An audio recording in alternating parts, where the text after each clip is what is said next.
I stand on the porch of Grandfather William's farmhouse, the Virginia sun glinting off the service medals pinned to my pressed uniform. 22 years in Cyber Command. And here I am, finally home. My hand rises to knock, the lieutenant colonel insignia catching the light. The door swings open before my knuckles connect. Jenna's face transforms from expectant to stone cold in an instant. "You're not welcome here," she says, her voice flat. The door slams shut with such force that the ancient brass knocker rattles against the wood. My hand freezes mid-air, suspended in the moment like time itself has stopped. The sound echoes across the wraparound porch where Grandfather and I used to shell peas during summer thunderstorms. "Jenna!" I call out, military training keeping my voice steady despite the tremor building inside my chest. "What's going on? We talked last week about me moving in." Silence. Then the crunch of gravel draws my attention to a county sheriff's vehicle pulling into the driveway. Two officers approach, their expressions a practice neutral. "Lieutenant Colonel Kessler?" the older officer asks, his gaze lingering respectfully on my uniform. "Yes, that's me." I straighten instinctively, shoulders squaring. "Ma'am, we received a call about a disturbance." "I'm Officer Wilson." He glances uncomfortably at his younger partner. "Property records show this house belongs to Franklin and Jenna Kessler now." The words hit like artillery fire. There must be some mistake. My grandfather William promised this house to me when I retired. It's in his will. I remember sitting with Grandfather on his back porch 2 years ago, watching fireflies rise from the meadow grass. His weathered hand patted mine as he spoke words I've replayed countless times during my final deployment. "This place will be yours when you come home, Morgan. It's all in the will." I'd believed him completely. Enough to sell my DC apartment before my final deployment. Enough to ship all my belongings here, to what I thought would be my forever home. Just last month, Jenna had called me on a scratchy video connection. "We're making some updates to the house," she'd said, eyes shifting away from the camera when I asked about the details. No mention of our father's return. No hint that everything had changed. The front door opens again. Jenna steps onto the porch, arms folded tightly across her chest. "There's nothing to understand. Dad fixed the paperwork. You abandoned us for your career." I reach into my uniform pocket and remove my military ID and discharge papers, holding them out to Officer Wilson. My hands don't shake. They never do, not even under fire. "I just need to understand what's happened to my grandfather's will."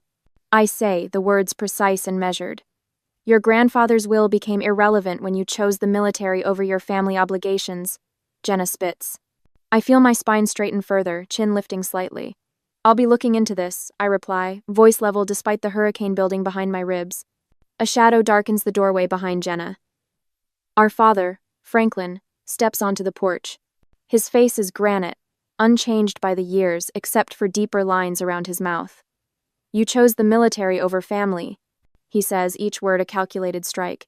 "You don't get to claim family property." Officer Wilson clears his throat. "Ma'am, I'm afraid without clear documentation we can't help you today. You'll need to take this up through proper legal channels." Reality crashes down. I have nowhere to go. My belongings are in transit. My military career officially ended yesterday. 22 years of service, and I'm standing on the wrong side of a locked door. "Understood," I say, falling back on the only language that never fails me: military protocol. I walk back to my car with measured steps. Pulling across the street, I park under the massive oak tree where Grandfather taught me to identify birdsong. From here, I can see the entire property. I take out a small notebook and begin documenting every detail: license plates, times, movements.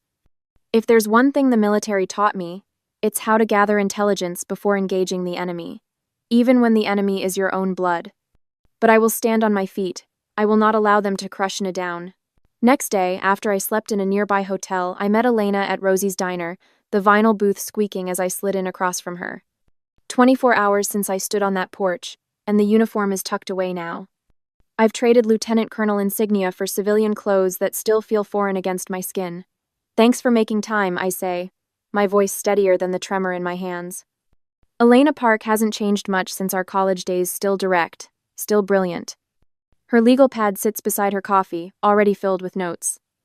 "Morgan," she says, pulling out her tablet. "I found something you need to see." The waitress refills our cups.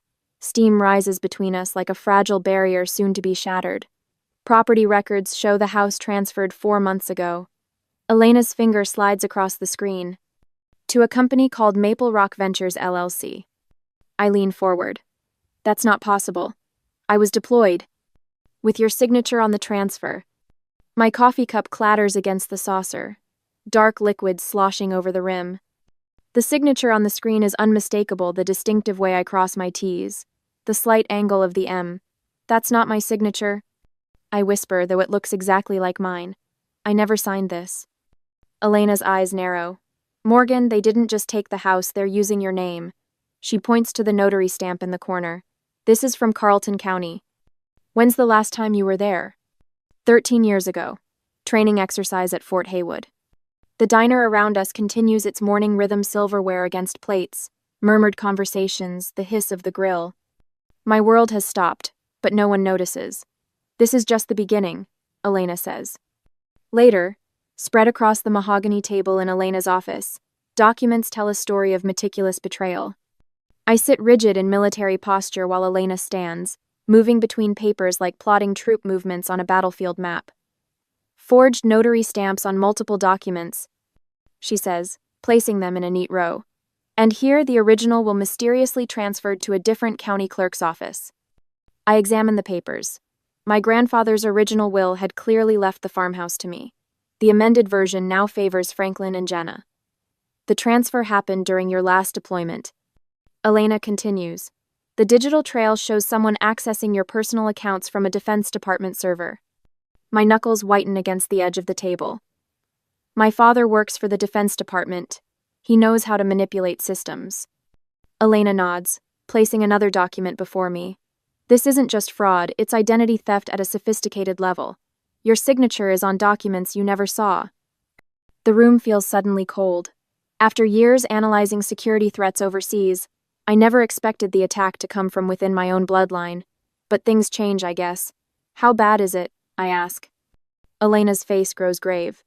If the false financial documents in your name surface during routine audits, your military record could be compromised. She points to bank statements showing accounts I never opened, transactions I never made, withdrawals and deposits in perfect, suspicious rhythms. There's more. Public utility records for the house show unusually high energy consumption over the past 4 months, consistent with heavy equipment. My throat tightens. What are they doing in there? I don't know, Elena says, but systematic fraud of this level could trigger federal investigations. She meets my eyes directly. Morgan, they would initially target you. Your military pension and benefits could be frozen during investigation. The words hit harder than any explosion I've endured in the field. After 22 years of service, I could be labeled a criminal because of my own family. Elena's hand covers mine briefly, a rare gesture from someone as professionally reserved as I am. We're not letting that happen. She turns to her computer, fingers flying across the keyboard. I'm filing an emergency motion to initiate a quiet title dispute. More typing. And flagging the property for financial review. A small victory, but it's something to build on. Military strategy. Secure your position before advancing. That night, I sit in my car across from the farmhouse, windows slightly fogged as rain begins to fall. Lights move inside what should have been my home. Shadows pass behind curtains, my father, my sister, her husband. People I share blood with but no longer understand. Watching them, I wonder at what cost our family will break apart. The porch light catches on the brass knocker, the same one I touched as a child, racing to tell grandfather about school achievements he always celebrated. The same door that slammed in my face yesterday. As I watch, a van pulls into the driveway, its lights off before it fully stops. 2 men unload something into the basement entrance around back. I start the engine, military training kicking in. Maintain distance. Observe. Document. The question circles in my mind like a reconnaissance drone. Should I confront my family directly with what I've discovered, potentially giving them time to hide evidence? Or should I build my case silently, treating them as I would any cyber adversary? What would you do when the people who should protect you become the threat? The government warning lands in my inbox at 0600. Lieutenant Colonel Kessler, unauthorized shipments have been approved using your credentials. Please confirm or deny immediately. My stomach knots as I forward it to Elena. 3 days of sleeping in a hotel and now this. Not just the house, they're stealing my very identity. This pit seems bottomless all of a sudden. My former commanding officer, Colonel Walsh, calls an hour later. Morgan, we've flagged suspicious activity under your name. Military-grade equipment being rerouted to private storage facilities. Her voice carries the weight of decades of service. This isn't just about retirement paperwork anymore. I understand. Thank you for the warning. Be careful. Your father still has contacts at Defense. As if summoned by her words, a property transfer notification appears on my phone. Franklin has accelerated the paperwork, leveraging connections I once thought protected this country. Now they protect only him. My phone buzzes with an unknown number. You're playing with fire. We have your military psych file. The message sits on my screen like a digital grenade. 22 years of service, and now my own psychological evaluations meant to ensure I was fit to serve weaponized against me. I forward it to Elena, documenting each escalation with military precision. Night falls as I recline my driver's seat, the closest thing to a bed I have now. The Virginia summer heat makes sleep impossible even with windows cracked. I check my dwindling bank account enough for a motel, but leaving would mean abandoning surveillance. Through my windshield the next day, I watch unmarked vans arrive well past midnight, their headlights cut through darkness as they back up to the basement entrance. My counterintelligence training kicks in. I document license plates, arrival times, departure patterns. The vans always arrive after local police patrols pass. Always leave before dawn. Yesterday should have been my retirement ceremony. I imagine the auditorium at Fort Meade, dress blues and polished brass, the commander's speech about duty and sacrifice. Instead, I'm alone in a sedan with dwindling gas, watching strangers unload cargo into what should be my home. My phone vibrates with messages from Riley and Jared, former task force colleagues concerned by my absence at the ceremony. Their worry feels like the only warmth in this cold new reality. By morning, a folded paper appears at the hotel reception desk. I scan for watchers before retrieving it, military caution now second nature in civilian clothes. Your grandfather helped me once. Meet me behind Brookhaven Lane at 11 p.m. if you want to know what's happening in that basement. Wes Doyle, USMC, 1968 to 1972. The note trembles in my steady hands. The first potential ally in this one-sided war.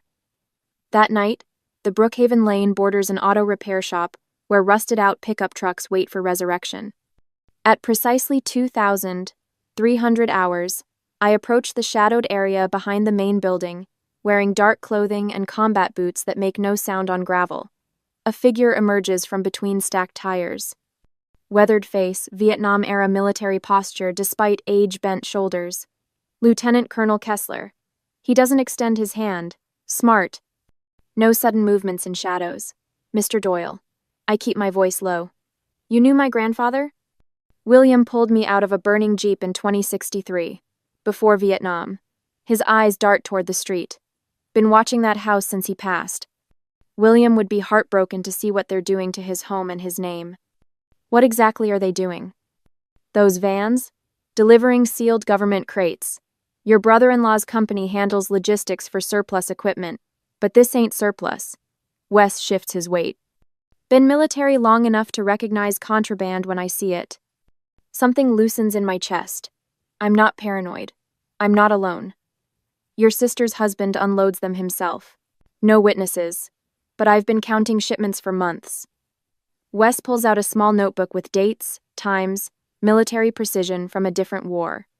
Thank you. My voice cracks on the words. I've spent my career protecting my country from threats. I never imagined I'd need to protect myself from my family. Wes nods, understanding in his eyes. Sometimes the enemy wears a familiar face, Colonel. My spine straightens. My jaw sets. They've declared war on my honor. I'll respond accordingly. The next morning, I make 2 calls. First to Jared Lynn, cybersecurity specialist from my last deployment. Then to Riley Trent, digital forensics expert who once traced terrorist financing through 17 shell companies. We need your expertise. I tell them, abandoning military formality for the first time. Off the books. They don't hesitate. While my blood relatives betray me, my military family rallies without question. In the military, we leave no one behind. Riley reminds me as we establish secure communication channels. I won't abandon you now. With their help, I begin building a chain of digital evidence. Jared traces the property transfers while Riley analyzes the metadata on fraudulent documents. That night, I deploy equipment borrowed from Riley. A discreet body camera records Derek Jenna's husband unloading crates bearing government markings. His movements are furtive, nervous, the confidence of criminals who believe they're untouchable. I place a digital recorder inside a ventilation shaft accessible from the exterior, capturing voices including my father saying words that chill me. If the officer finds out, cut the line. By morning, the recorder has vanished. But they're too late. The evidence is already backed up, transmitted, secured, my first counterattack complete. They thought they were targeting a retiring officer. They didn't realize they were declaring war on someone trained to fight back. In days to come, I transform Elena's office into a war room. Maps of property records, financial statements, and surveillance logs cover every inch of the worn oak surface where I once helped him shell summer peas. Elena stands beside me, her legal pad filled with neat annotations. "You're treating this like a military operation," she says, watching me arrange evidence chronologically. Because at Island, I place sticky flags on the forged documents. My family declared war on my honor. I'm responding accordingly. Most clients cry when they see evidence like this. You're cataloging it. My fingers pause over a notary stamp. 22 years of military service taught me emotions cloud tactical judgment. I'll feel everything later after we win. Jared's voice crackles through my laptop speaker. "Morgan, I've traced the shell companies. Maple Rock Ventures links directly to 5 offshore accounts, all opened with your social security number and military credentials. Can you document the digital trail?" I ask, my voice steady despite the violation churning in my stomach. Already compiled. The timestamps match nights when large shipments arrived at the house. Derek isn't subtle with his logistics operation. Riley's window appears on screen. I've analyzed the audio recordings from the ventilation shaft. Voice recognition confirms it's your father discussing government shipments. The phrase, "cut the line," appears twice, once referencing Officer Wilson. Elena's eyebrows rise. This goes beyond family fraud. These are federal crimes. And they're using my identity to commit them. I straighten my shoulders, the same way I did before high-risk deployments. What's our next move? I've drafted an emergency injunction. Elena places a legal document beside my laptop. This freezes all property transfers linked to the house until ownership is established. Judge Patterson signed it this morning. The first tactical victory feels hollow. My home remains out of reach, but the enemy's position has weakened. My phone vibrates. A text from an unlisted number. Elena Park has been flagged for review by the Defense Department's Ethics Committee. I show Elena, whose eyes narrow. "Your father's trying to pressure my firm. He doesn't understand how badly that'll backfire." She types rapidly on her phone. "Just alerted our senior partners. Congratulations to your father, he just made your case a priority for our entire litigation team." That evening, I notice headlights following my car as I drive from Elena's office. The vehicle maintains exactly 3 car lengths behind me, military standard for surveillance. Amateur. I take 4 consecutive right turns, confirming my tale. Derek's profile is visible when he passes under a streetlight. I drive directly to the sheriff's office, park in the well-lit front lot, and document the time, license plate, and driver description.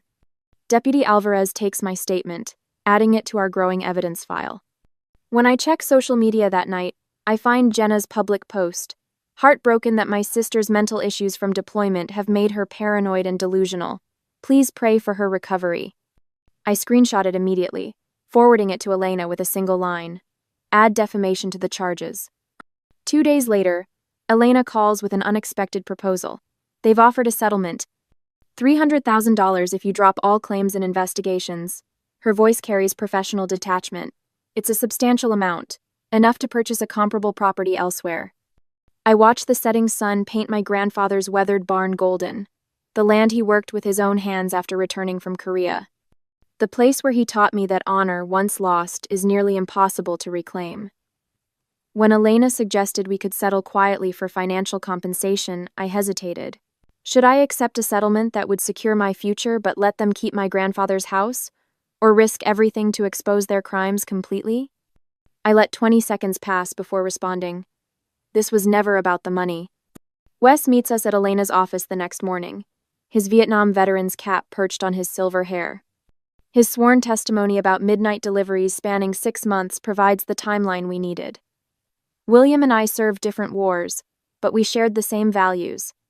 Wes says, signing his affidavit, "He'd be proud of you fighting for what's right, Morgan." Riley arrives with digital evidence showing Derek's logistics firm diverting government shipments to private storage facilities, all using my security credentials. Jared completes our tactical advantage by tracing the financial web to offshore accounts. I've documented 18 transactions using Morgan's stolen identity, all connecting back to Maple Rock Ventures. Elena reviews our consolidated evidence. This creates an airtight case connecting the forgery to a much larger scheme. She closes her laptop with a decisive click. The federal investigators are now focusing on Franklin, Jenna, and Derek rather than you, Morgan. That evening, I park across from the farmhouse, maintaining my surveillance position. Through my binoculars, I see Derek gesturing angrily at Franklin in the driveway. Their body language reveals the first cracks in their unified front shoulders rigid, fingers jabbing the air between them. Later, Jenna rushes to her car, phone pressed to her ear. With my window cracked, her panicked words drift across the quiet street. "They're looking into the accounts. What do we do?" I lower my binoculars and allow myself the first smile in weeks. Elena texted an hour ago we have a federal court date, and a civil enforcement officer will serve the injunction directly. The counteroffensive is working. For the first time since coming home, I can see a path to victory. On the day of the confrontation, I pull my service uniform from the hotel room closet, the fabric still perfect regardless of how many times I have worn it. The weight of the metals feels right against my chest as I button the jacket, my fingers tracing the lieutenant colonel insignia that defined my identity for so long.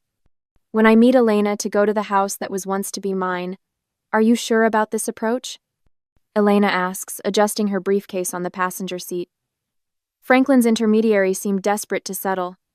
"That's exactly why we push forward," I reply, smoothing my jacket.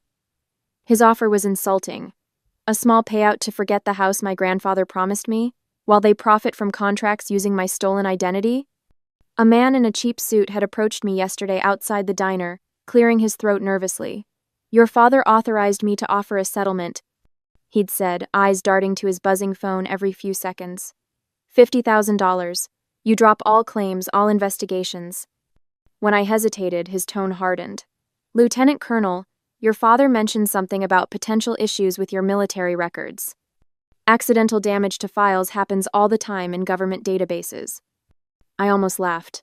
The threat was textbook counterintelligence pressure tactics: create fear, offer minimal concession, imply worse consequences.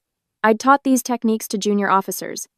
The civil enforcement officer's cruiser pulls up behind us. Officer Daniels steps out, his expression professionally neutral as he approaches with a leather portfolio tucked under his arm. "Ready when you are, Lieutenant Colonel." I nod, straightening my shoulders. "Let's proceed." We walk in formation up the gravel drive, my boots crunching with each deliberate step. The house looks different today, less like a stolen inheritance, and more like a battlefield to be reclaimed. Franklin opens the door before we knock. His face hardens at the sight of my uniform. "This isn't necessary," he says, blocking the entrance. "We can talk reasonably." "Franklin Kessler?" Officer Daniels steps forward. "I'm here to serve federal court documents freezing all assets related to this property and associated business entities pending investigation." Franklin's eyes widen as Elena presents the injunction. "All accounts linked to Maple Rock Ventures are suspended," she explains. "The court has granted temporary restraining orders against any property transfers or contract fulfillments." I stand perfectly still, parade rest position, watching my father's composure crack. Behind him, Jenna appears in the hallway, her face pale. "You can't do this," Franklin hisses, turning to Officer Daniels. "Do you know who I am? I have contacts at the highest levels of the Defense Department." Officer Daniels doesn't flinch. "Sir, threatening a federal officer will only complicate your situation." The threat reveals Franklin's character more clearly than any evidence could. I step forward, my voice calm but carrying the authority of 22 years of command. "This isn't personal," I say, meeting his gaze directly. "This is about honor and law." "You're destroying this family over a house," Franklin spits. 22 years defending this country taught me to recognize enemies," I reply evenly, "even when they're family." Jenna suddenly crumples against the wall, tears streaming down her face. I didn't know how far it would go, she whispers. Derek and Dad planned everything. I just looked the other way when they started using the basement for storage. Her confession hangs in the air between us, but I feel nothing, neither satisfaction nor pity, only the cold certainty of a mission nearing completion. 2 weeks later, I stand before Judge Harriman in the federal courthouse, my evidence arranged chronologically in front of me. Across the aisle, Franklin, Jenna, and Derek sit with their attorney, a man whose expensive suit can't hide his nervous adjustments of his tie. Lieutenant Colonel Kessler, please present your evidence, Judge Harriman says, her gaze sharp and attentive. I begin methodically, military precision evident in each movement as I display the forged documents, the voice recordings, the financial trails connecting Maple Rock Ventures to government contracts. The transfer of my grandfather's property relied on forged signatures. I explain, pointing to the enlarged documents on the screen. Forensic analysis confirms the signature variants from my military records. Franklin interrupts, rising from his seat. This is absurd. She's bitter about... Mr. Kessler, Judge Harriman cuts in sharply. Lieutenant Colonel Kessler has the floor. I continue without acknowledging the interruption. These logistics contracts from Derek Kessler's company show systematic diversion of government materials using my military credentials to authorize shipments. Derek's face drains of color as his contracts appear on screen, complete with highlighted sections showing the fraud. The evidence is overwhelming. When I finish, Judge Harriman's ruling is swift and unequivocal. All assets will remain frozen pending criminal investigation. Passports are to be surrendered immediately. This case will be referred to the Defense Department Inspector General's office. Outside the courthouse, reporters cluster at the bottom of the steps. Jenna breaks away from Franklin and Derek, approaching me with red-rimmed eyes. Morgan, please, can we talk? I didn't understand what was happening until it was too late. I look at my sister, really look at her, seeing the person who stood by while my identity was stolen, my inheritance taken, my military reputation risked. Without a word, I walk past her, my footsteps echoing on the marble steps. A reporter thrusts a microphone toward me. Lieutenant Colonel Kessler, can you comment on today's ruling? I pause, aware of the cameras capturing my perfectly pressed uniform, the rigid military posture that never wavers. This case isn't about a house. I say clearly, it's about honoring those who serve this country with integrity. That evening, I scan a news alert on my phone about a broader Defense Department investigation into contract fraud. The article mentions Franklin and Derek by name, with hints of connections to other department officials. Later, standing alone at Arlington National Cemetery as sunset paints the rows of white headstones gold, I find Grandfather William's grave. His weathered headstone bears the simple inscription, William Kessler, Captain, United States Army, Korea, honor above all. I remove my lieutenant colonel insignia, placing it gently beside the small American flag marking his grave. Mission accomplished, sir. I whisper, the evening breeze carrying my words across the hallowed ground. The question of Jenna remains unanswered. Whether blood ties can ever be stronger than betrayal is something only time will tell. For now, I've reclaimed something more valuable than property: my name, my honor, and my grandfather's legacy of integrity. 6 months pass like water through cupped hands. I stand at the entrance of my cybersecurity firm, watching the morning light glint off the modest sign. Kessler Identity Protection. The brass lettering catches the sun the way my lieutenant colonel insignia once did, but this shine feels different, earned rather than assigned. Inside, 3 analysts work at standing desks, helping a Vietnam veteran recover his compromised pension benefits. My focus has shifted from shielding classified government systems to protecting individuals who lack the resources to fight back. There's satisfaction in seeing immediate impact rather than defending against faceless threats. We've secured his accounts, calls Tamara, one of our specialists, 4th veteran this month. I nod, glancing at the single framed photograph on my desk. Grandfather William and me, both in uniform, his Vietnam War one beside my Cyber Command blues. His weathered smile reminds me daily why this work matters. The county sheriff's notification arrived yesterday. The farmhouse auction is scheduled for next week. I drive there alone, gravel crunching under tires like memories being crushed to dust. The key still works. I push open the front door, expecting the familiar rush of anger and betrayal to wash over me. Instead, I feel nothing but quiet recognition. Empty rooms echo with faded conversations. Dust motes dance in sunlight streaming through windows that need washing. I walk through each room methodically, the way I'd once documented evidence. This time, I'm noting only what needs repair before the sale. This place doesn't define my connection to my grandfather. I say aloud, surprising myself with the truth of it. His values live on through my actions, not his possessions. In the study, I place his favorite book on the mantel, a dog-eared copy of To Kill a Mockingbird. Not reclaiming it, just leaving it where it belongs. A gesture of closure, not attachment. Later that evening, the Veterans Hall glows with soft amber light.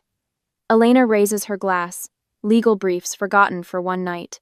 Wes sits with the straight back of military bearing despite his 70 years. Jared and Riley have pushed their chairs close to the table, creating our own command center. To battles fought and honor restored, Elena says, clinking glasses. I reach into my jacket pocket and place 5 small boxes on the table. For each of you. They open them simultaneously. Silver compasses gleam against black velvet, each engraved with the words, True North. For those who help others find their way, I explain, my voice steadier than the trembling in my chest. 2 weeks later, I stand before 20 veterans at the community center, pointing to slides showing common identity fraud tactics. These men and women understand loss and reinvention better than most. The application is on your desk, Wes whispers when he passes by. Veterans advocacy position with defense. They need someone with your background. I nod, continuing my presentation until reaching a slide about family-perpetrated fraud. The words catch momentarily in my throat. Sometimes the people closest to us can cause the deepest wounds. I say, finding strength in the communal understanding reflected in these veterans' eyes. But those wounds don't define us. As I packed away my military uniform for the last time, I wondered if some betrayals can ever truly be forgiven, or if some relationships are healthier viewed as battles won rather than connections restored. What would you do? Try to rebuild with family who betrayed you, or focus on creating a new family of choice with those who stood by you in your darkest hour?